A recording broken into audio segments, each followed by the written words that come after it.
proposed lakefront development in Mandeville moved closer to a final vote by the city council to approve or deny. But there's still a large division between what the developers hope to see and what nearby residents will tolerate. David Jones reports.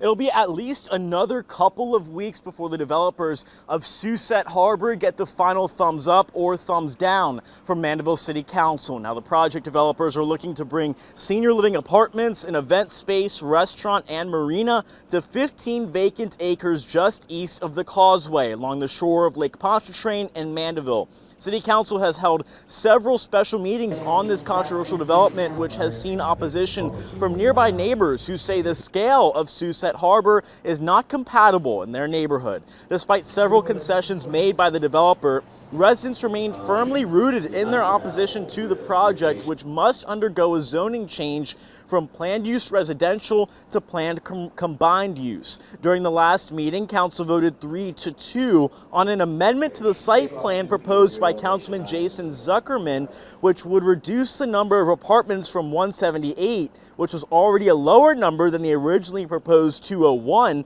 down to 90. And if something's going to happen there, I wish it were something that's more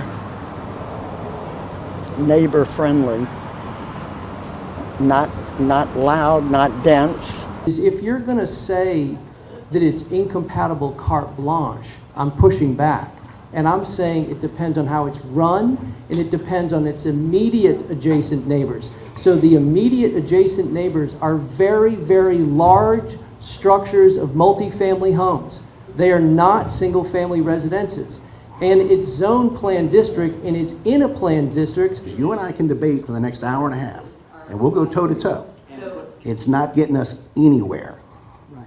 It's time we start voting on these things and move this thing forward. These people out here are exhausted. I'm exhausted. Developer Bill Hoffman told council at this meeting that if the number of apartments is reduced to 90 for financial purposes, they would have to scrap the marina redevelopment from the site plan. Outside of compatibility concerns, residents also spoke on what they see as problems with traffic, drainage, etc. Now, Councilman Rick Danielson proposed 2 more special meetings on this topic, one for August 15th and the other for August 23rd. Reporting in Mandeville, David Jones, Fox 8, Local First.